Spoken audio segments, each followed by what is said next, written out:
What's going on, YouTube? It's your boy Humble Warrior back with another video. I had to compose myself for one because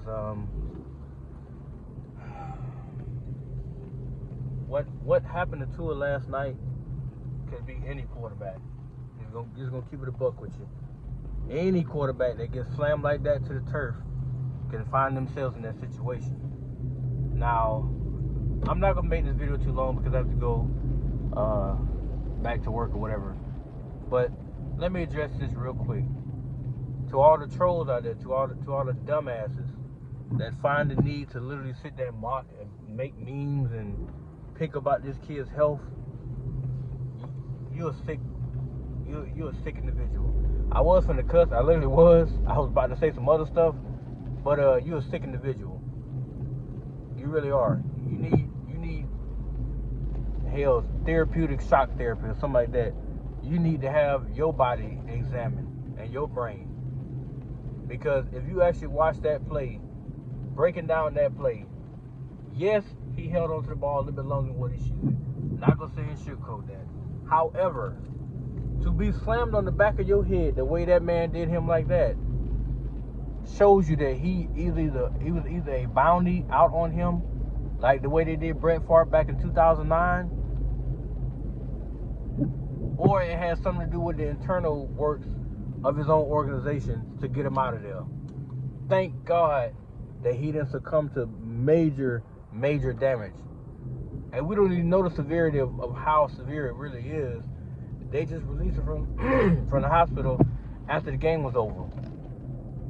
As the game came near the end, they say he's going to be released, which to me is kind of questionable as well. But I'm pretty sure the doctors and the staff there did their due diligence, ran their correct tests, making sure there's nothing neurological going on in that man's brain or nothing wrong with that man's neck. Because the way that man hit that ground, and when I saw his fingers, which I thought he had broken for a second, but then my boy was like, no, it's something else, you know what I'm saying? And the announcers was like, well, it's a head and neck injury. And when you see that replay, the way he got slammed, it definitely was a neck injury. I'm actually relieved that he's not seriously hurt, because it could have went that way, the way he got carted off, because he was not able to even get up, which to me, he could have been paralyzed from that particular moment. He could have been paralyzed for the rest of his life off that one damn slam by that dude. And that same guy was not even in the game anymore. That same guy didn't even participate in the game anymore. I feel like they brought him in for that particular reason right there. Because 2 plays before that, I saw 58, I don't know his name, but number 58 literally hit Tua in the back of his legs where his back was, and his legs damn near buckled, or damn near did Indian style type ordeal.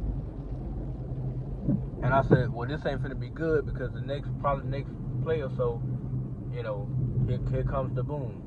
And sure enough, there it was. Now, if you saw, once he got hurt, the offense basically sputtered. They went down. I mean, because Teddy is nowhere near the caliber of quarterback Tua is.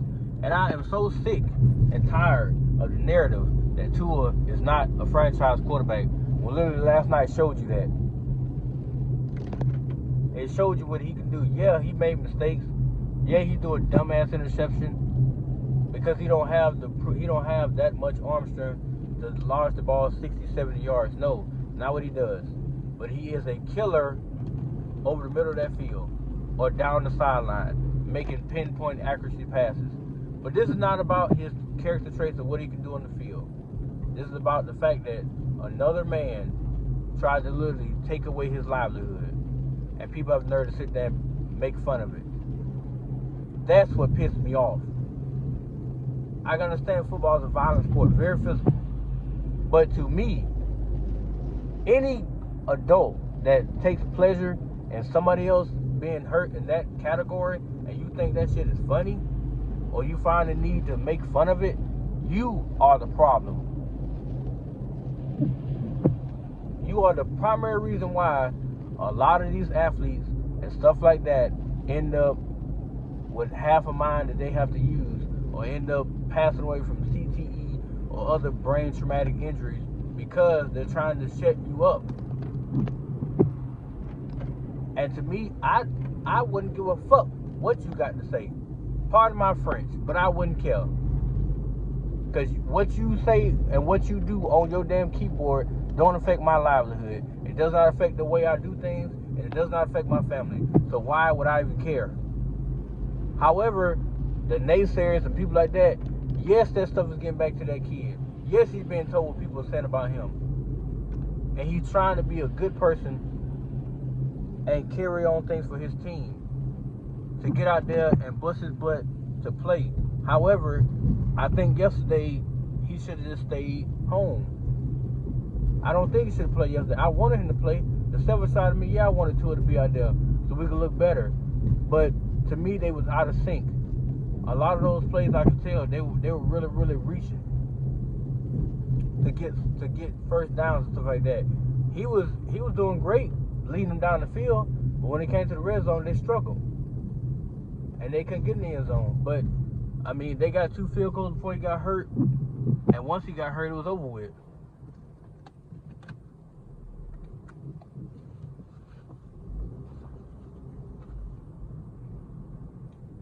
I'm going to do a video about the game later on. But I had to put this video out, man, because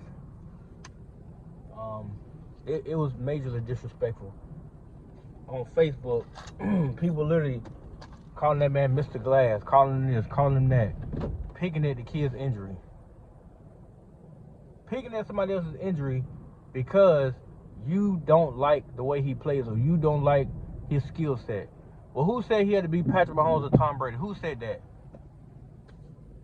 Like, at my own job today, my own, I'm not going to say his name, but my own supervisor made that joke. Don't be as soft as the Dolphins quarterback was. That man could have literally died on that field. And yes, I'm very passionate when it comes to Tua. Everybody knows that. Because I see the superstar potential in him. He's not the most flashy guy. He don't have to be. That's not what he does.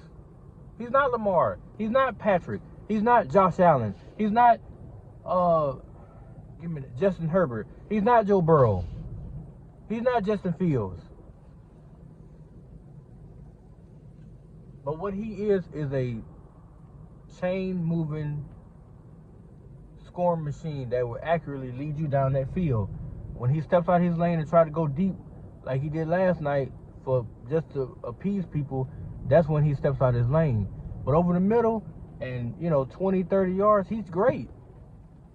I mean, he still has a high completion percentage throwing it 40 yards down the field, but that's not his strength. His strength is not throwing the ball down the field. He can do it, but it's not a strength. And the other thing is they have to make a better play design, because if you only send Tyreek deep, what do you think the DBs are going to do? What do you think the safety going to do? Sit over there to the side he's at and wait for that ball to get thrown his way. And I think Tua wanted to please Tyreek last night, because Tyreek made a statement that he owes Eli Apple. Listen up, Tyreek. Stop making this personal. Stop making this about you. This is about this team. This whole team is trying to win games. They don't care that you got a personal vendetta with somebody else. I'm not attacking you at all, my brother. Love you. But you cannot make this about you. Because Tua's already trying to appease you based on what the media and society has already placed upon him. Because they acquired you in a trade, which was the mega trade of the year. But now you got to stop thinking about yourself and say, look, any way I can help this team win, whether they get 2 catches, 12 catches, 5 catches, whatever, I'm going to do that. We know you can't block. We've seen it. But I just want you to be a decoy to let these other guys eat. You still got 150 yards last night, because Teddy force-fed you the ball a whole lot, and we all saw it. Like I said, this video was mainly about Tua. Tua, get healthy. But you got to let go of that ball, man. My man, you got to throw the ball away. You cannot continue to fight and extend plays. I mean, I love the way you play. I love the aggressive approach. But, my brother, you have to let go of the ball. You have to. Because now you see the lead is not for you. They're not trying to watch you succeed. It literally broke me down to see that man lay on that field, knowing he can't get up, knowing all the stuff he done been through in the last 2 years. He's still got over 1,000 yards. He still got it. But at what cost? So now the question becomes, in 10 days, depending on how he feels, do we let him play against the Jets or do we sit him? Now, if he has no signs or no setbacks or nothing like that, honestly, you sit him. Just don't put him on IR. But you tell Tua against the Jets, look, we just going to let you sit this game. The very next game, we're going to go ahead and let you come back. But we're going to let Skylar play against the Jets. I still feel like we'll beat the Jets with Skylar leading the way. But you got to let Tua sit the next game. I'm not saying put him on IR, because you put him on there, he got 4 games he's going to sit. Just let him just enact, and just, if you're going to activate him, let him sit, behind Skylar. Let him just be, that support channel. Because you don't want to further damage his body. And it's just 4 weeks into the season. That's all it is. 4 weeks into the season. We need him come postseason time. We need him the deeper we go into the season. We don't need him the beginning of the first 5-6 weeks. The team can manage.